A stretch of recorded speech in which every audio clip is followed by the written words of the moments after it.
to demand, the address of their concern, constituents' redress, and that is why we're here at the seat of power. We are the seat of power. Yeah, we are. Government of the people, for the people, by the people. Before we do the opening prayer, this is not a demonstration. This is a professional gathering to express our wishes as constituents. Our only enemy is violence in the city. We are not enemies of one another.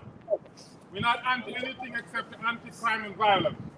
And that is why we're here to professionally address that concern.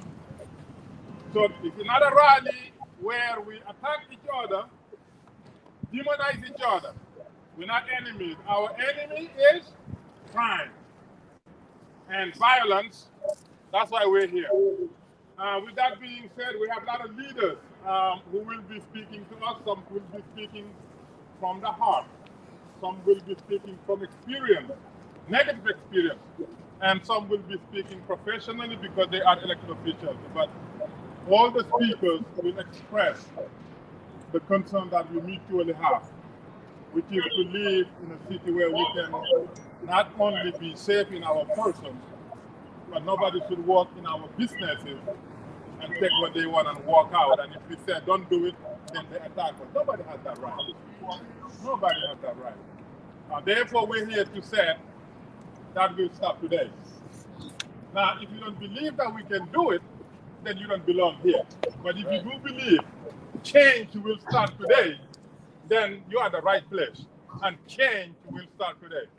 So I just want that to be known because we are making a declaration. Unlike a lot of rallies, we came with documents that after today, everybody will know this declaration was made.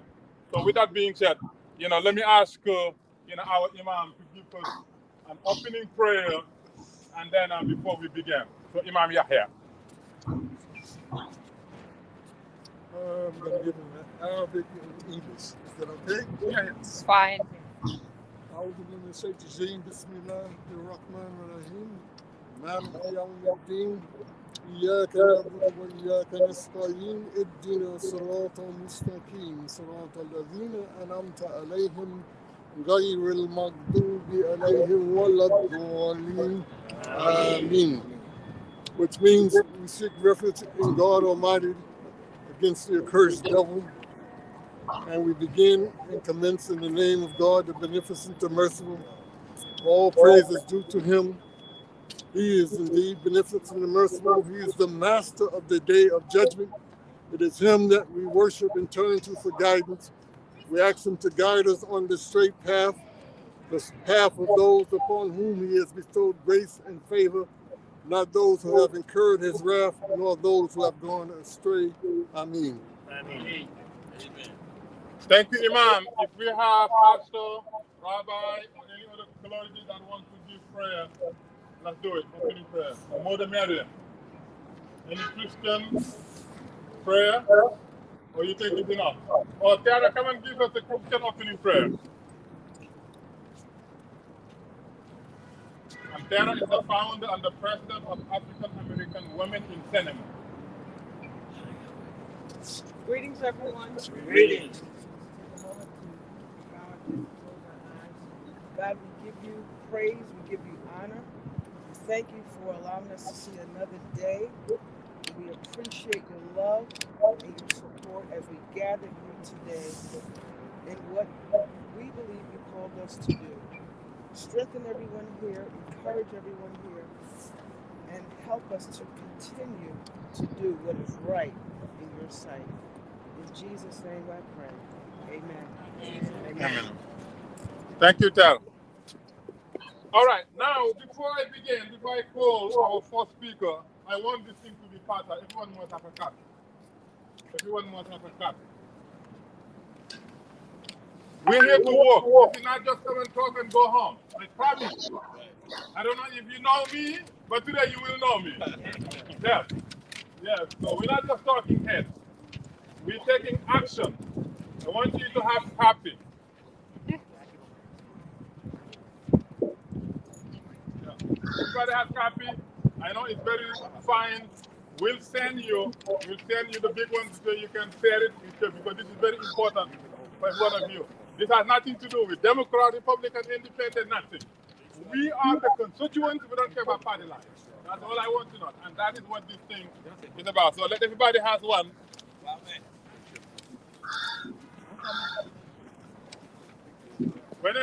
When you finish, just let me know.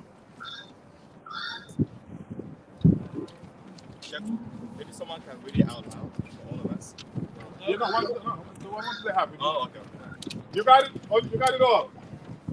Oh, no, he did one. One copy. Okay, it's coming. No, we just want to give you the copy. We'll email. Before we leave, you give us your email. We'll send you the thing. You can blow it. You can blow it. Yeah, so before we go, remind me, give us your email. I have the book here. You get the email. This way you can get it. All right. All of you got the copy? No, not yet. Give me a second. Okay. There's 2 days. Oh, yes. We got one up top. Everybody got one? All right. I think they all got one. All right. Hello. Come here. Now we're here to make a public safety declaration. Am I right? Yes. Public safety declaration. Why are we making it? Because we are guaranteed life, liberty, and the ability to pursue our dreams, whatever those dreams may be, regardless of who we are, where we live, what we believe. These are guaranteed, not by the Constitution, but by God. That guarantees us life, liberty, and the ability to be happy, whatever that means. That is what that paper you have here. Today, we're going to declare that in New York City. And how do we do it? If you read those, every year, elected officials call their constituents and their friends and the lobbyists and special interest groups, and guess what they do? They give State of the Union, State of the District, State of whatever. And they talk about what they want to talk about. Today we're saying, let the constituency read you. We don't care what you're going to talk about because we do not want special interest groups and lobbyists to write reports on your behalf. We want the constituent to write the reports. And from today on, whichever district you live, we have to mobilize volunteers. We go to the district and see how well you're doing in those areas. That will start today. We're working. I guarantee you one thing. If we get one city council member out, they will listen. And we can do it from today on. We're going to strategize ways which we can take 1 or 2 or 3. We can do it. Very simple, very easy. Those who are aligned with our public safety declaration are protected. Anyone else, we can get out. We have a lot of people to replace them, a lot of good ones. And that is what that thing, I want you to understand, we're not here just talking, we're here working. Now, that's number one. Number two, some of the members know that we have adopted a new way of community organizing. And do you know what that is? NYC Wolfpack. Wolfpack. What do you mean by Wolfpack? We all come from different backgrounds and angles and constituencies and, you name it. If you are an elected official, you have your role to play. If you're clergy, you have your role to play. If you're educator, if you're a parent, if you're activist, if you're aspiring candidate, you have a role to play. Our job here is to sit down with you, find your strength and help you multiply it. Find your weakness and help you minimize it. That is a wolf pack. Instead of, heading butts and hurt, Democrat, Republican, black and white, we don't care about those things. We are dying. The killers don't care about whether you're Republican or Democrat. They don't care about whether you live in the... Yesterday, the shooting was in a white neighborhood. They don't care about it. The shooter don't care about it. Therefore, we should not care about it. Yep. That is why we're doing this. Two things. That which is the rating. We don't care about what the politician said, you clap. We care about what the constituents said about them. That starts today. Number two, we're going to work as a wolf pack. This way, we amplify our strength and minimize our weaknesses. And that's it. No party line, nothing. We're all from New York. We're all New Yorkers. We want New York said. With that being said, I want, before we call our first speaker, raise your hand if we adopt it. Raise it if you agree to this too. Raise your hand by show of hands. Raise your hand. Okay. So which means the majority agree to these two principles. Before you go, give us your email. We have our fourth meeting after this. We strategize. We don't care what party line, by the way, what color, what race, what agenda, how much money you have. I have a quarter in my pocket. Doesn't matter. Shebusa, can I add to what he said? No. One second. No, with that being said, we have an elected official who will open us up with this, with this moment. And nobody governs a district that this message is more relevant than Gene Adams. And you should know what I'm talking about when you know where Gene Adams is the leader of. And that is why we're having Gene Adams as our first speaker, as elected official, first speaker for this declaration. Honorable Gene, the floor is yours. Thank you. Thank you, Musa, and thank you to all that are gathered here today. To me, the paperwork that was handed out, the public declaration, is more of a contract between all of us here and more to come and volunteer and join the organization and join the movement. I spoke to Musa about a week ago about his use of the word wolf pack and how the word wolf pack was something that was used to demonize young black men in New York City going back to the Central Park Five. Donald Trump and many others, they called us, they referred to young black men as a wolf pack. And now with Musa, we've redefined what a wolf pack is.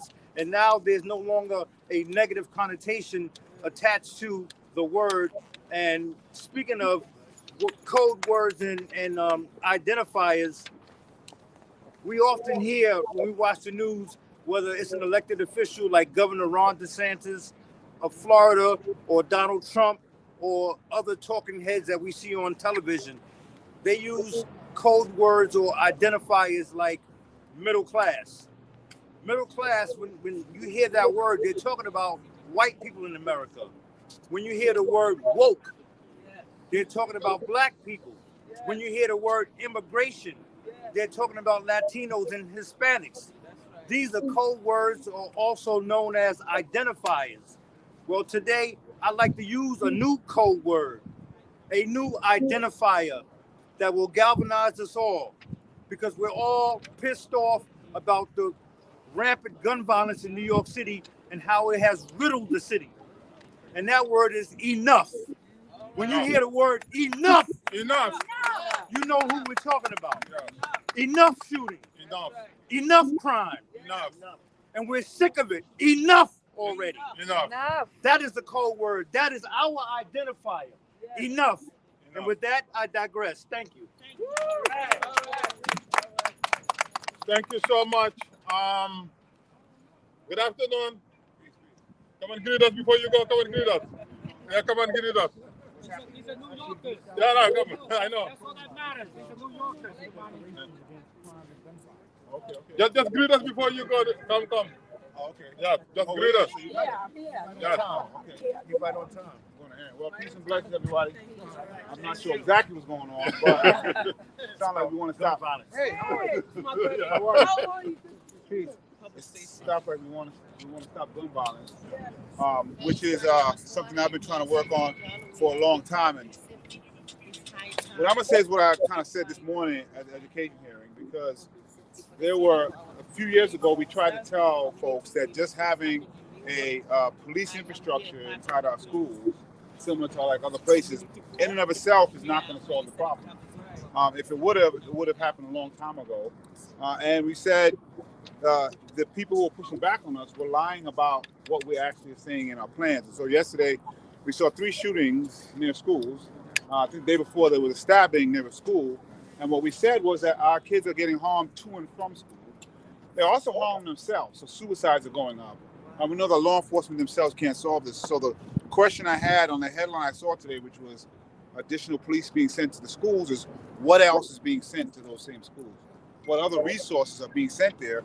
Because police, as I see it, can be used as a Band-Aid, but the Band-Aid is drenched with blood from decades of overuse.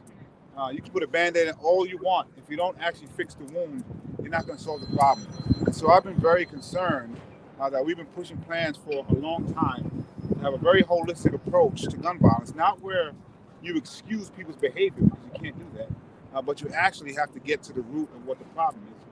If we simply try to arrest the children that we arrested, of the parents we arrested 20 years ago, we're going to continue to do the same cycle over and over again. And there's too much black and brown blood without seeing the action that we need.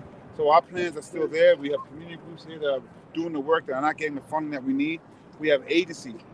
They keep talking about defund, but the only organization that's not being defunded is NYPD and Uniform Services. Every other agency, including Department of Mental Health, including Department of Education, is being cut. So don't defund those agencies. Make sure our community groups get the funding they need, and make sure we're addressing this problem in a holistic approach. Because wherever you send the officers today, as soon as you pull them back, those problems are still there. And we have to get to the root of the problem, and I hope we do. So thank you all for being here. Let's keep the pressure on. And I got to say, lastly, the leaders we have that have the ability to get the money and change the infrastructure come from the places where this violence is occurring. So if we can't get it right now, I don't know when we will. Appreciate everyone. Thank you so much. Thank you. So the next speaker we have is Coach Ran. Okay, so Coach is having a meeting. So let me bring up. I wanna keep you. I wanna bring up one of the partner for the community organizing, anti-crime, anti-violence. Marion Frampton, aka Tiny, from TBS New Direction. Peace and blessings, everybody. Peace and blessings. When I stand here today, I stand here with many of my comrades. Let's have one meeting. I stand here with many of my comrades. There was the times that we ran the street. We committed the violence. And everybody keeps talking about we have to do this and we have to do that. Well, one thing that we all agree on is that we have to bring back services to our communities. We can't open up a service in one place and expect the kids. When are we going to realize that these kids cannot pack together? The kids from the South can't hang out with the kids from the West, and the kids in the West can't hang out with the kids in the East. Each of these brothers and sisters that you see standing on these streets comes from the North, East, South, and West, but their children cannot linger in different places. We having all these different centers open up in the different parts of the Bronx. But that's just for a neighborhood. We have to bring back these services where all our kids can enjoy in their neighborhood. Not all these kids want to be on the street, but we're not helping them. The first thing these kids see when they come out the house is the gangs and the drug dealers. The last things these kids see when they go in their house is the gangs and the drug dealers. When we grew up, the church was the first line of defense. Now the churches don't even open. With no disrespect to nobody, but the churches don't even open. We got all these churches, we got all these different community centers in our neighborhood closed. And the crazy thing about it, they started closing it before the pandemic started. Before COVID even exists, we even knew about it. We can't, there's a thing called a demon child, but we believe that every child is worthwhile helping. But there's some people who just gonna do what they wanna do. I believe that we got about 85% of our kids on these streets who wants to live a different life. But you know what? Where can they go? Where can they go? Just like everybody ain't meant for college, everybody ain't meant to go to just somewhere here or somewhere there. We got to open up our different centers. We got to open up the PALs in our neighborhood for our kids. our schools after school. We grew up, most of us up here, who created the hate and the crimes. We now stand here before you trying to prevent the hate and the crime. But we need help. Not only just to cure violence, we're trying to need help. We can't just recognize just one set of people who's doing good. We got to recognize it. And there's a lot of street organizations on these streets who's doing good things. We don't receive funding, we fund ourselves. But that doesn't stop us from talking. I got arthritis, I'm too old. But it doesn't stop my mouth from talking from the kids. It doesn't stop these brothers and sisters that stand behind me from talking about. I got my brothers and sisters here from Guns Down Lights Up. They do good work. Sometimes this brother here ran the streets with us, but he's with Guns Down. But he was part of the streets in the 70s. Do you understand what I'm saying? We all need to bond together. It's not whether we get money or you understand or we work on our own. We got to come together. We talking about unity, we got to show it amongst us first. Tell it like it is, Tony. Because if we don't show unity amongst us first, we don't do it all. Now, a lot of us going to leave here and go back to where we going at and say, let them do what they do and we do what we do. But it don't work like that because my brothers and sisters, we wear our vests and our jackets. We proud to represent who we are. Black Spades, Peacemakers, the Bangladesh. We proud to be who we are. And we're going to do what we do. And we're partnering with brothers like Guns Up, Guns Down to help them and do what they doing. But I say to you, the bottom line is that we can stand here and we can talk all day. I've been running with Musa for the last 5 years, and I believe in Musa. And I believe what he's doing is the right thing. But it just don't start here. We got a brother here, Salah, from the Yemen Association. We got the Bangladesh. We got the African community. The Bronx is a makeup of all communities. And until we can have all those communities standing right here, it's a waste of time. Peace. Thank you, Tiny. Thank you, Tiny. Now, the next speaker is the world famous basketball coach, Coach Ron. Hello, my name is Coach Ron DeClario. I have been the boys varsity basketball coach at Cardozo High School in Queens for 42 years, 48 if you add the 6 years as assistant coach. I like to think I've helped a lot of lives and saved a lot of lives, just like my dad, but in a different way. My dad, the late Dr. Emil DeClario, was a renowned heart and lung surgeon who saved countless lives from the 1950s to the early 80s. He saved Dr. Martin Luther King Jr.'s life when he was stabbed in Harlem in 1958. I am here today echoing the cartoon character Popeye and his "that's all I can stand, I can't stand no more" line. In the last few years, I've had 2 players and 1 player's father shot and killed.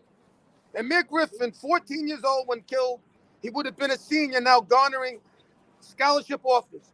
My 15-year-old sophomore, Yal Pabi, who I'm going to see play in another 2 hours, goes home every day from school praying that his dad is at the door at his arrival. It's not happening. The new normal for New York City residents is unexpected death at any time and in any area. How have so many in our society become so unhinged? Too many ticking time bombs among us. Kids should be safe in our streets, safe to and from school, safe at school, safe at home. Adults likewise want to feel safe and be safe. Too many dreams are dying hard. When we are young, we are told the 4-letter words we should never say or use. Life is a 4-letter word so many of us take for granted. It seems to me that pieces of crap are earning more rights, privilege, chances, more excuses made on their behalf. Good people's rights are being handed over to the bad ones. Being an SCL, a street corner loser, is not a career move. Dropouts that refuse to drop back in becomes LL, lifetime loser. I have 2 words for them, and they are not happy birthday. I am speaking with hidden tears, so much in my heart, and a true loving concern. I love New York City. I never thought of leaving. But what has happened? How have we gotten to this point? I know there are tsunami of problems. Real solutions must be implemented immediately. Too many youngsters are getting recruited by the streets and gangs instead of colleges. Teenagers are getting an obituary before a diploma. We must resuscitate the way it should be. This is an unmitigated disaster. The handcuffs are being taken off the slime and put on the good and the decent. How can this be? 2 plus 2 isn't 4 anymore. Inner city kids need love, direction, ways to develop critical life skills that result in less juvenile crime, fewer teen pregnancies, less substance abuse, less child abuse, less domestic violence, and fewer school dropouts. Games, not gangs. Play, not punk. Fun, not fight.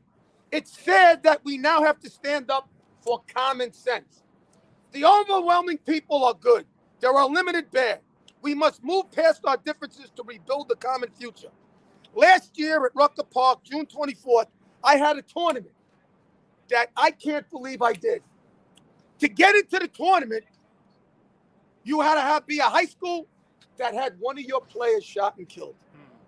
That is ridiculous. Wheels, police officer Jason Rivera, Cardoza, Amir Griffin, Julia Richmond, Ty Johnson, and this is where I met James Monroe, mom, Eve Hendrick, Brandon's mom. And I follow her. We became friends. I see her on Facebook every day. It pains me to see the pain that she puts up there. It is terrible. And I know there are more like Eve Hendrick. I'm here today because I'm concerned.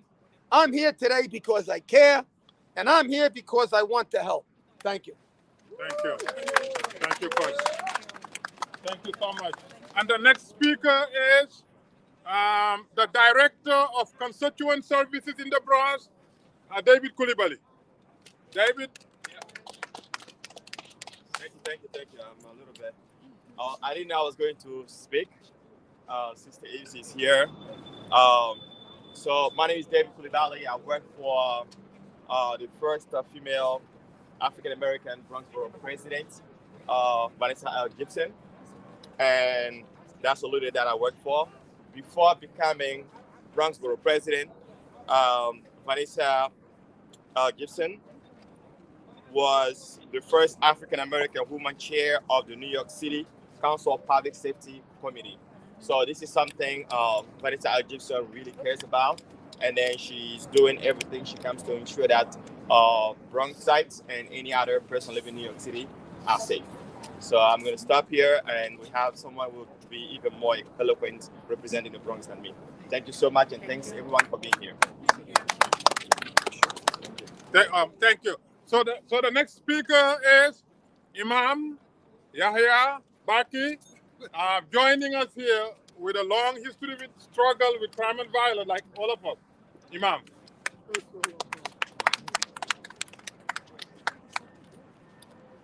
I agree with everything that was said today, but one of the things we should never forget is that these children who we are talking about are our future. Whether we like it or not, they are our future. And if we don't take hold of the situation at the present time, things will get out of hand. One of the things that was said by Tiny, which is very good. We are the resources. We have money to put them in jail. We have money to lock them up, but we don't have no money, to develop programs. When I grew up in the high schools, we had commercial education. We were taught how to do carpentry, cooking, plumbing, car repair, and stuff like that. What are these kids being taught? There is no money in the schools for these kids to learn a viable alternative way of life. Number two, there is no after-school programs that these children can go to get help. We had places like the public school system would be open. We would go there. We would get a lunch. We would get people to help us with our homework. We would get counseling. We would get referrals. And we would get some training. And we had to learn martial arts. We had to play basketball, handball, and everything else. What are these kids being taught today? They're being taught how to use guns. Technically, guns don't kill people. People kill people. And if they were educated in the sense that they're part and parcel of a whole entire community, and that community they have to safeguard and protect, not victimize, then they in turn will change their ways. So we have to get out there amongst the people. Don't belittle them. Don't write them off. Because as the brother said, we were all part and parcel of that madness. You know, we all fighting as in gangs and trying to take control of neighborhoods. We didn't own no property. We didn't have no education, no training, but we were trying to take over a little bitty neighborhood, and anybody coming to that neighborhood, you know, we would see them as the victim. And we were being victimized by ourselves by a cruel and unusual system. This system has to be changed. Money should not be extracted from the workers. Money should be extracted from those who are profiting off of the people. The rich should pay their fair share of taxes. That money should go to these youth development programs, education. All college should be free, and we should be supported in changing the situation rather than it going on and on and on. That's all I have to say. Thank you, man. Thank you. The next speaker is from Guns Down Life Up. Who's speaking? Guns Down Life Up. My brother. Yeah, the floor is yours. Everybody. Yeah. Hi, so I'm Gilly Delgado from Guns Down Life Up. We work at Lincoln Hospital, busiest trauma center in New York City. We are part of the GAS report, which is gunshot, assault, stab wounds. We respond to that. Obviously, we're all out here because we care about our communities, and we're trying to find solutions on how we can minimize the violence in our community. But what we need is we need more funding. We need more community centers. We need more leaders like this that are around to be able to stay in the community and walk the streets and meet the young individual where they're at, also in the school system. So we're just here to support Brother Musa, Mama Eve Hendricks, which Brandon was one of my kids in my basketball tournament. And it's just sad that we have to have these meetings every day, day in and day out, you know, screaming and crying, especially here at City Hall, for someone to listen, to say, let's put our money where we're supposed to put our money and not deal with the bureaucracy of what's going on with the statistics. What we need to do is we need to utilize imams. We need to utilize everyone that can go into the community and meet the young individual where they're at and grab them right by the hand and say, hey, I'm here, I care, I'm a mentor to you, I'm here to do whatever you want as long as it's good and we'll guide you in the right direction. Peace and blessings. My name is Gilly Delgado. Thank you. Thank you, my brother. All right, thank you. The next speaker is the founder and chairwoman of the African American Women in Cinema. Sister Tara Renee. Thank you so much, Sheikh Musa Drama, and to all of you here today. Thank you, elected officials. It is very vital that we continue to put the pressure on, because that's how change happened. Several years ago, before pre-COVID, our organization did a multi-city tour on anti-gun violence. I was amazed to see how the mothers came and expressed their deepest concern and fear because they had male sons who were either black or brown, and they were afraid once they left the house, they didn't know what if they would return. And so I remember when I was in one of the cities, Baltimore, Maryland, where the mother was actually carrying photos, multiple photos of one of her sons who was murdered in cold blood. And it happened years ago, but she was still carrying the photos as if it just happened yesterday. And that was gut-wrenching. So we see what's going on. We have to continue to lend our voice to this issue and be active. I come from a long lineage of activism. One of my ancestors was a civil rights activist in the 1800s. So it's in my DNA. I have to do this. So thank you very much for this time and this opportunity. And I want to say to all of you, let's continue onward and upward because the next generation is depending on us. Thank you. Thank you, Tara. The next speaker is Anthony Michael or Michael Anthony. Yes, thank you. Hi, everyone. I'm here with my fellow freedom fighters over here. We've been protesting the mandates and other government overreach for a long time. And I just wanted to contribute a couple of thoughts. I really appreciate everyone here. We're here to help to fix our communities. But I just want to stress that we're not here to ask for anything from the government. We shouldn't be begging the government for anything, and that we want to get all of these violent people off of our streets. But when we say that we want the government to take the guns off the street, they have guns. All right, we're asking people with guns to end gun violence. They don't want us to protect ourselves. In New York City, if someone breaks into your house, you are expected legally to run away, not to defend yourself, not to defend your family, your home. You're supposed to just run away. It's illegal for you to defend yourself in your own home in New York City. This is why we need Second Amendment rights. It sounds like a right-wing nut job kind of thing. No, it's our birthright. The Constitution, it defends the rights that we were born with. And that includes our right to defend ourselves and our families. And the government doesn't want us to have that power. They want us to come to them and beg them for every little thing we get. So, not to mention the taxes. We all want everyone to pay their fair share. They take our resources, our money, with guns. They use guns to take our money that we cannot, then we beg for resources that we could have had because we earned it, and they took it from us. We have to remember that.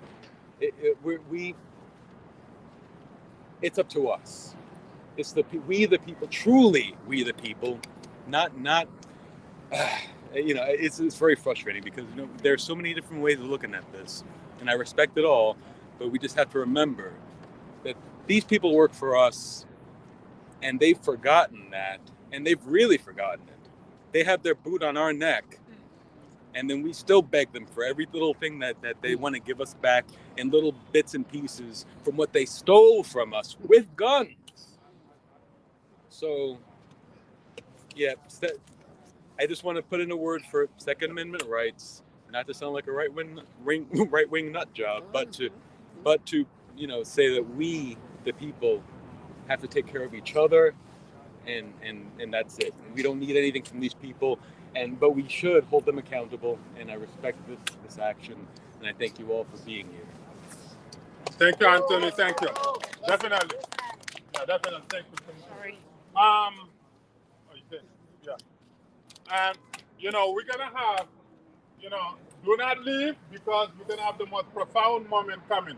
Number one. Number two, if you have not gone to our Facebook group, National Community Organizers Day. National Community Organizers Day, please join us. It doesn't matter what party line, where you live in New York, just join us. Let's change it. As Anthony said, we don't have to beg for anything. It's our entitlement, and we don't beg for our entitlement. So I agree with you. All right. Our next speaker from? Well, I'm from the Bronx. My name is Robert Brunson. I'm the spring president of the Black Space. When we came up, it was totally different. We was a gang, but we came up and we protect our neighborhood. Because anytime something happened, drug dealers, anything happened on the street, cops was never around. We protected our own hood. That's how we got our name. We fought against racism and stuff. That's how we got our name. And if they Google it, they see that. They ain't got nowhere like they said. I don't want to piggyback on them, but kids could do things like we did. We could go out in the street, in the parks and stuff by ourselves without our mothers. They didn't even have to watch us. Right. You know what I'm saying? We just had to be upstairs before them lights came out. That's right. That's right. You know what I'm saying? We didn't need nobody to watch us. It wasn't all that just going on now. And now the government want to give permission for y'all to get legal firearms. Listen to that. Y'all can be able to carry legally, but y'all got it registered. We trying to stop gun violence. You putting it out there to be more gun violence. That's the way I'm looking at it. I don't care if it's legal or not. You putting more guns and putting people to carry more guns in the street. When they got a gun on them, anything go down, what's the first thing they're gonna reach for? Reach for that gun. If it's right or wrong, they're gonna reach for that gun. You know what I'm saying? When they could have talked it out or got rid of it if they didn't have that gun on them. So I don't see this significance of talk about legalizing them to go and get them guns and protect yourself. We can protect ourselves. And all we got to do is patrol our own neighborhood like we used to. You know what I'm saying? We had more, like you said, Gramercy's, Cedar Maria, TAL, you know what I'm saying? Claremont Center, Mitchell Gym. We had places to go and play ball and get off the street. You know what I'm saying? They got nowhere to go. Now, when we grew up, it wasn't no locks on the doors. Everybody's door was open, you could walk in. Right. Now they got 50 locks on the door, scared to even go out because they don't know if they're going to come back in. And that's a damn shame. You know what I'm saying? We got to find a way, just like my man said, where we can get together. Because like you say, the government ain't going to give us nothing. We got to find a way to come together like we are here now. You know what I'm saying? Well, we all can come to one way that we can find out how we can do something about this. And the best way to do it is just a little of us out here right now. We need more to make our voices heard. As we get more done with unity. All right? Now, that's all I got to say. Thank you. Right. Thank you. Thank you. The next speaker represents an international peace organization. That's Mr. Bruce. Come greet us. We're almost done. Do not leave. The final is the most profound. And that's not me. Yeah, that's not you. And everybody come behind. Come behind. Everybody come behind. We're not finished yet. I want to thank Sheikh Musa and everyone who's here today. Actually, this is, it's a great city. The world comes to New York. We have so many problems in New York. It's amazing. And yet, when I think about it, I work with I work with clergy of every faith. Everybody quiet. And I know it's very important the faith community comes together. I know also family is extremely important. And when I think about what's happening, I think, what is God thinking? This is God's city. These are God's children. That was God's son, your son, but it's God's children. And whatever level we are, wherever we are, God has to deal with this. And so it's kind of like we have to connect to God, and we have to really, and everybody has a conscience. Everybody has a conscience, believers, not believers, and that conscience takes a position to our truth. Whatever our truth is, that conscience will hold us accountable. And people's truth needs to be raised up. They need to be loved. If you're not feeling love, then you just go lower and lower. Your emotions, someone says something to you, it doesn't just stop there. It goes right to your core being of your existence, because love is the centrality of every human being. Well, if there's no love, then that whatever someone said to you goes right down to your, why am I here? What's my purpose? So I think, as the faith community comes together, as good people come together, as we defend our rights, our rights as citizens, communism, socialism, these are all things that are taking people's rights away, stripping us from our understanding that there's a God, that there's a purpose, that there's meaning, there's value to our life. So we really have to come together as, God's people. That's my thought. And if we do that, and we can raise up the bar, keep raising up the bar, showing models, showing families. Every year you probably haven't heard about it, but there's a Parents' Day. It's a national holiday. Has anyone ever heard of it? No, right? Mother's Day, Father's Day, Parents' Day. Without parents, kids can't grow properly. Without a community, kids can't grow properly. We heard about how the communities might have been 20, 30, 50 years ago, but now there's no community. You want to go to community, go to Africa, right? Because there's community, right? My son is in Zambia now. Why? Because there's family there, there's community there. We need to learn what it's like to reinstitute family and community, and again, taking responsibility for the communities, really being stewards of the community. I remember I used to, in New Jersey, there's an area, and they never called the police. It was all Portuguese, right? And there's no violence. There was no crime there. And the people took care of the community. They never called the police. I mean, that's community. It's not exactly the highest standard, but it's basic. And if we can return back to, coming together like this, people, larger fellowships, marches. We're planning a march for peace, a big interreligious people coming together to deal with Ukraine and all these, world things. But we have local things, but it's all related. It's all interconnected. So thank you. Connecticut. Not Connecticut. Connected. Thank you. That's it. Thank you, Musa. Thank you so much. So now before our last speaker, we have two youth. We have one female, one male youth, and they came, and actually this is for the youth. So we need to hear from what's in their minds. So we bring the girl first. Say whatever you want to say, then we bring you. Come. Say whatever you want to say after her. Introduce yourself. I'm Valerie. I call myself a mentor for Guns Down Like Love. I started working with their program in 2022, I believe, and from there to now, it's been about 3 years, I'd say. Yeah. And I've grown a lot. Like, I've changed tremendously, and they've seen it. I've seen it. My family's seen it.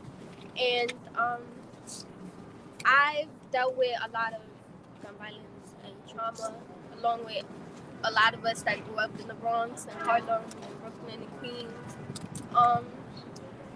I stand by saying that our community is what we need to help bring everybody back together and help create an actual change. Because as the guy that came up here and spoke before me, he spoke about, the love and the just awareness of other people. You get what I'm saying? Like, I go to school and I go to work and I deal with, traveling. So having to travel to work and go to school and the parents and the kids and the other responsibilities that come with it, it all trickles down to the community. So when we come back to the funding programs in schools and having activities like footballs, we have youth talking about they can't find a team to play for. And it's sad because it makes you want to turn down, your sport. And that can take you far, especially coming from a city like this. I used to play softball, and I stopped playing because I had gotten into trouble with the streets, I would say. Like, I got distracted, and it was because of my community. It was because of the people that was around me. What we've seen, having a vision that we were living in a box. Like, when you come from, living in the projects and always walking into an unwelcoming area, it's upsetting. And that takes a toll on your mental health and your being as well. So I really do feel like we need more funding and we need people to be aware and come together and put, the anger and everything aside, because we're all struggling. It's not one person that can stand here and say that, I'm really doing... Yeah, you're doing good for yourself, but we're all in the same predicament. Nothing is changing. That's my point. And I really feel like, you gotta realize, we here, like, we're doing it, like, making something happen. It's gonna fall into place. It's time. Thank you. That's right. Thank you. My name is Justin. I came from Queens, and like the last speaker said, nothing is changing. We thank everybody that's here today because without your leadership, without your experience, we don't have the proper guidance. And so I call on my peers, Gen Z, millennials, to come out and be the change that we need to see in our communities. I get on the subway, I get on the buses, and you have to keep your guard up. Every day you turn on the news, it's another news story. And so it's like, when is it going to be time for change? When is the change going to come? When are we going to do something about it and not have another name that's a victim? I don't have a lot to say. I just hope that we can bring about change. Thank you. Okay, now, the moment that will change your life is coming. And I want Daniel. No, come greet us first. Greet us before we bring our sister Eve. All right. Good afternoon, everyone. Good afternoon. Thank everybody definitely for coming out, which is extremely important. Everybody come behind. We have we're almost done. A multitude of organizations and people here for the same common cause and goal. Thank you to our brother Sheikh Musa Drama here for organizing this. It's very important that we do raise awareness for this cause. It is a very unfortunate thing that many of us, I would say the majority of us here in this space, has grown accustomed to seeing our individuals become the individuals of the demise. That is unfair. I don't think no one in here should consider that our individuals, our youngins, our seniors, our babies become murdered in the hands of another man. We've grown accustomed to it. We actually walk over it now. We see crime scenes, we see the tape, and we say, it's another one. That has to change. That should never be normalized. This society that we live in right now, we're ourselves are in our minds are in our own demise. That is unfair to us. We have to figure out a way for this conversation to reach its proper place so that this change needs to happen immediately. Anyone in this place right now can walk out of here and immediately become victim for the same cause that we fight for right now. We have to really take ourselves, and we also have to hold ourselves accountable for what we're not doing. It's a lot that we're not doing. We also have to recognize that individuals who are facing these hardships, we have the thoughts and minds to come together and talk to them. And you grab that young brother, and you grab that young sister, and you mentor them, and you make them the better person that they could be. That's what we're not doing. It's not enough of that going on, okay? I just want to, again, thank everybody for being here, and let's make sure that we are the most impactful people of today. Thank you. All right. Thank you. Thank you. Thank you so much. This moment, as I said, we are not talking heads. I want you to know that from today on, we are moving into action. And these people say we don't have to beg government, and we should not beg government. And we should not pay people's salary, and at the same time become their servant. They're our servant. That's right. And the role is blurred because we acquiesce to our ignorance. Yes. Today we're removing that. So we're saying we're the master, you're the servant, you do as we tell you. Right. Not what the lobbyist said. That's right. Not what high-paid consultant said, but what the constituent said. And that is what this is about. Now, we have so many people. Every meeting, for the past 25 years, I've been holding meetings about violence. We have removed so many gang members. Every single meeting, I ask people, raise your hand if you directly or have family member or colleague who's a victim of violence. Every hand raised, every time, 100%. Every time. Every time. And that needs to change.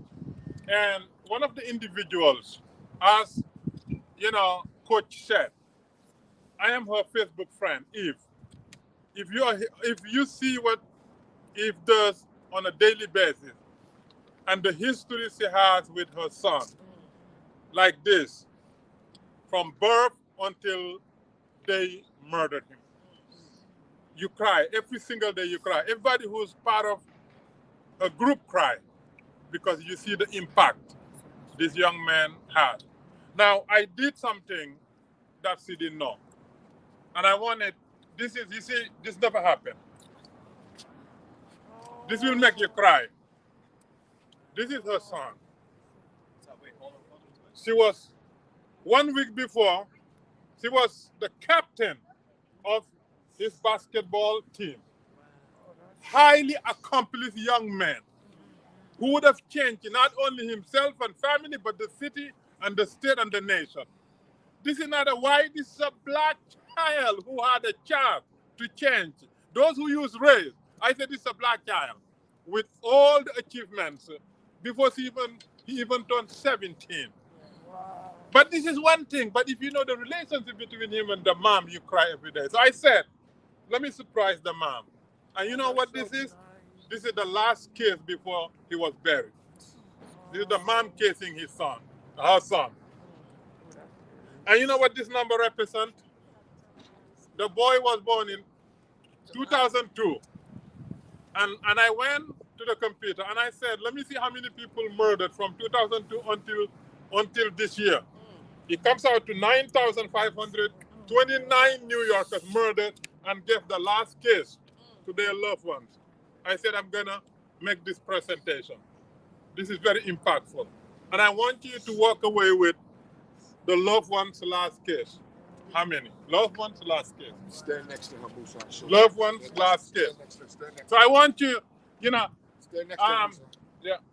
The mayor was supposed to come, but they said, as with everything going, he may not, but, he may come at the last. I said I was going to give it to the mayor, but since we don't see the mayor, I'm going to give it to the mom, and then I will make one for the mayor.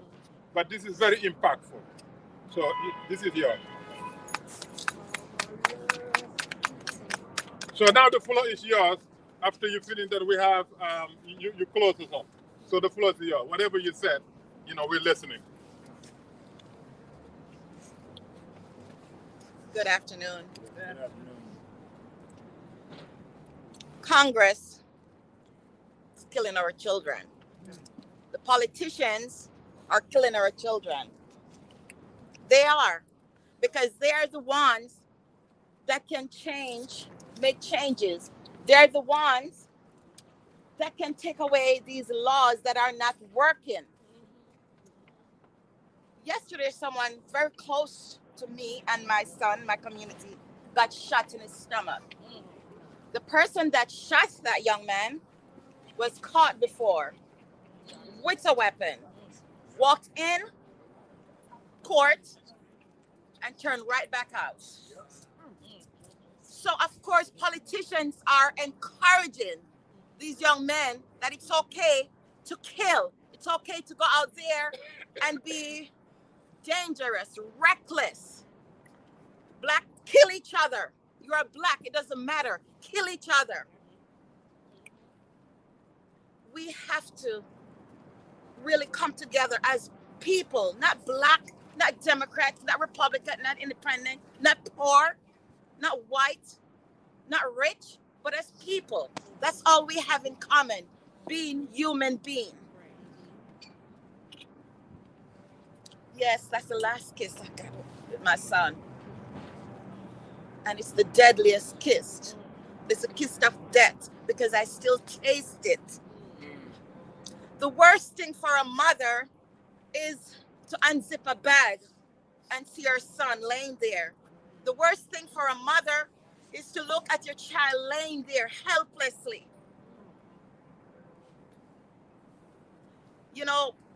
The politicians, they will come to us and they will say, I am with you. I am with you. But yet our children are still being murdered. Guns are like candy.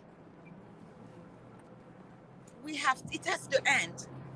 We have to call on the governor. What would you say to her? Our kids are dying. New York City is in danger.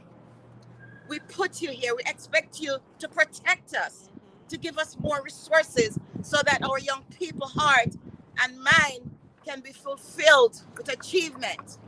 We have to call on our DAs. You have to stop allowing criminals to walk out of jail, to be set free on the street, to keep committing the same crime over and over again. We have to call on our borough president. What are you doing? We need help.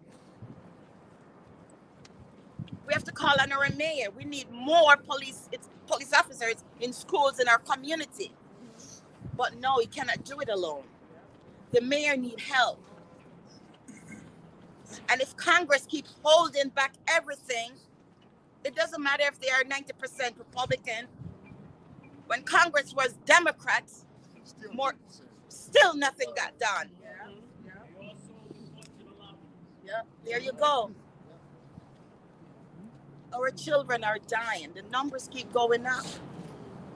The streets are filled with blood. Our kids are scared to go to school. They're scared to get out of school. Yes, you're going to put more security, more officers at the schools, but what about their lives? It's not going to change anything. It's not going to change the gun. That's what needs to be changed. The laws, the gun laws. That's what needs to change. They have to find a way to stop getting guns in our communities. Because if the communities start, what they call it, clap back, then what? We are going to be in trouble. But we have to protect our community. We can't have our kids just keep getting killed. It's not fair. We ourselves are in danger. Just walking on the street, just walking to the store, we can get killed. Every day, every night, I have to go to bed. Cannot sleep up all night, crying for my son. Knowing that my son was just there suffering, dying, and still can't get nowhere in court. Because nothing is easy for Black people. Nothing is easy. It has never been easy. And these kids need to know it. All these people that make sacrifices, Malcolm X, not to mention Dr. Martin Luther King, who knew he was going to get killed, but he didn't give up. So these kids are pulling us back in a different way. They're pulling us back in a different way. And what happened to their parents? Things have changed. Our kids between the age of 20 to 14 are the most dangerous set of people. The most dangerous set of people. But it's not fair. Once I said, I live 50 years. If you want to kill someone, come to me. Let the kids live. Let the kids live. They have the right to live. It's their right to live. It's their right to have dreams. Let them live.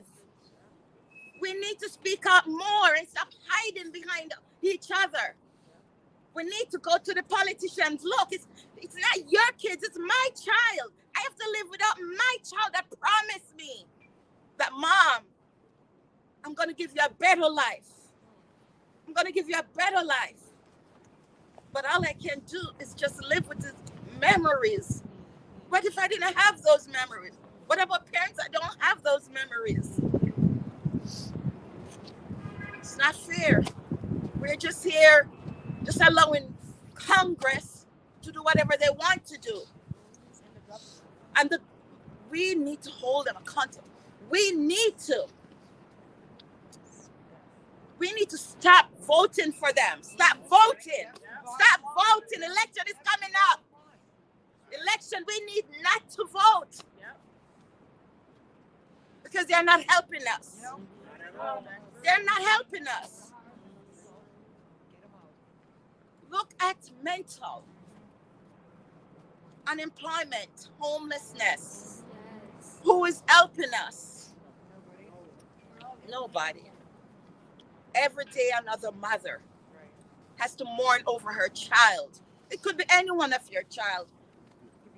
Just put your face in that casket. Put your child's face in that casket. How would you feel? How would you feel? Because I know how it feels. It's not fair. It's not fair. Every day I cry for my son. Every day. Every day I mourn for another person's son. So I can't get to mourn for my child because it just keeps going so fast, so fast. It's crazy. It's too crazy. But yet, we keep voting these people back in. Yeah. We all thought they would have done a better job. We all thought they would have changed things. But no, nothing. Because look at yesterday, how many kids got killed in 2 hours between 9:30 and 11:30 a.m.? How many kids? Under 20. Good or bad, they are kids. They shouldn't have guns. But when they do get a hold of guns, they should be punished. They should be punished. There should be a law that these kids spend time, something. They can't just be let out free for later on for them to commit a crime that didn't have to happen. Didn't have to happen. That boy that shot that young man yesterday, he already got caught. So 2 lives. That didn't have to happen. If he wasn't set free when he first got caught. Bill reform. The bail reform. That's what it is. Talking about defunding police officers. You want to defund police officers? Mr. Kennedy said, when somebody breaking in your house, don't call the cops. Call a crackhead. Who do we call? We call the cops. There you go. We don't call. We call the cops. Everyone who started this defundation, who started it? Let's defund police. The same person that have police every time they go out in the community. They're the one. Democrat. I'm a Democrat. But it's time we stop hiding behind a name because that name is not saving us. Policy over party. Mr. Trump said a lot of things, and people thought it was a joke because he said jokingly, and it's happening right now. Not saying it was the best, but I'm just saying, to save our community, to save our children's lives, we have to do better. We have to support each other and stop looking at what party we that person have, where that person live. Because it's like saving life. The only thing that is saving life is togetherness, strength, unity, love, the grace of God. The grace of God, that's what's saving us. And I'm tired of walking and looking behind me. I'm tired of feeling scared to leave my home. I'm tired. I am tired of living without my son that didn't have to get killed. I'm tired. We're all tired. Thank you. Thank you. So let's quickly, we ask, Gina Williams to just greet us before we end. Just say something from, Jimani Williams, Border Director, Border Advocate. Jimani Williams. Yeah. All right. So we're done. We're done. Just like 2 minutes. We're done. 2 minutes. 2 minutes. Yeah, 2 minutes. Yeah. So yes, You make a I'm point. the Bronx Borough Advocate for Jimani Williams, and I have cards if you like, but the email is gwilliams@advocate.nyc.gov, and I've taken in everything that everyone has said, and you have my deepest condolences regarding the loss of your son. That is horrific, and it is a serious fight right now that we have at hand. Children with guns instead of children with books. They need to be thinking about, higher education and, strategies to excel. But there are so many barriers right now at present. Children are having a difficult time going to and from school because of the gang activities and the peer pressure, and because of the mental health issues, because of the homelessness, because of the economy situation but there's so many. It's like a domino ripple effect. Um, and so, it takes all of us, like a whole entire village, to be able to have one city, as parents to govern our children. So it does take all of us, and working, with the officials and with the, NYPD and the community affairs and all the other community-based agencies, have to get involved. I remember when I was growing up, everybody knew everyone, and everyone made sure you go down the street and you could just be goofing around, hopping and skipping, and maybe you're supposed to be at after school, and Miss Sue sees you and says, "You too many late. I'm gonna tell your mother. I'm gonna tell your father." And we need to get back to that. We have to start, taking care of each other. And once again, you have my deepest condolences. And it's terrible. And I just want to piggyback on what you said. So there's 2 lives mourned from yesterday. So we have to be mindful. That's it. Thank you so much. So the last speaker, 1 minute, last speaker, give us your story, Mariam. And before you leave, Thank you everyone for coming out today. My name is Mariam Suare, a filmmaker, and a community advocate. I am a member also at the African Advisory Council. I am a victim of assault. I was assaulted on February 18, coming from a community advocacy, the Gambian Pride Raising, first time ever. I got assaulted on public transportation. I got a broken finger and a minor injury. So public safety is our major problem. So we really need help. And my condolence to you, my sister. I know what you're going through. It's hard. So we all need help. Together we can able to build a better community for everyone. Thank you all for coming. Thank you. Hey, listen, can I get everybody for one group picture right quick? I'll take you guys. Where's Phil? Phil, close us up. We're done now. Everybody, just, Phil will close up. I have one thing to say. My name is Phil Figaro. I heard everybody speak. Charity begins at home. These people that commit crimes, and these kids, they live somewhere. Yeah. And it takes honesty with parents and friends, neighbors, whoever it is, to give them up. Thank you. Okay, they gotta sleep somewhere, okay? I'm a Caribbean man. Charity begins at home. I know it. I have 5 daughters. You rule by example. You lead by example. That's right. But you take in your home your character, teach them to pray, teach them God. You gotta put fear in their hearts. Respect authority, respect your elders. That's how I was raised. If they're bad, put them out. That's my closing statement. Let's get this one. Thank you so much. Thank you. Thank you for coming. Can we get a picture? Thank you for coming. The Facebook group, because we need to hold our 4th meeting after this. We're going to work. We're not just here. We're going to work. We don't care what party you're in. We're going to end gun violence, and we're going to end violence and hate crime. And we're going to go to work. So go to Facebook, National Community Organizers Day, and join, and then we communicate. Thank you, and thank you for coming. All right, we take picture, group picture. Can we get a group picture with everybody right quick? Y'all got to get down on the bottom so you can see the sign. Okay. Does everybody stand behind the sign? No, stretch out. No, you come down. Stretch out the sign. Where's the mother at? The mother you stand right next to them. Ace, y'all want to get in there? Yes, listen, sis. You gun violence too. Get up in there next to Malvina. Okay. Okay, everybody come.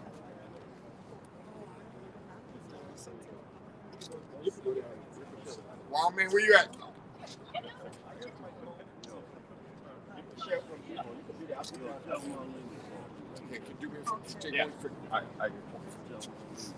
I'll send it to you. Oh, okay, you send it to me. Yeah.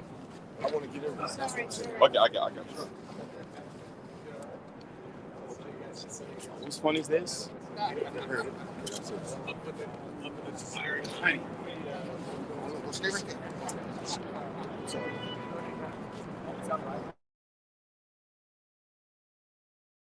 Undoubtedly, Africa is the best tourism destination on Earth. The continent is blessed with the most conducive atmosphere. To feel and enjoy these blessings, join the most productive one-week tour of the continent organized by Daylight Africa every September 2nd to September 9th to see beyond the fallacies about Africa on the mainstream media. Contact us at daylightafrica@gmail.com or call 718-822-5555. Daylight Africa. Revolutionizing tourism industries in Africa.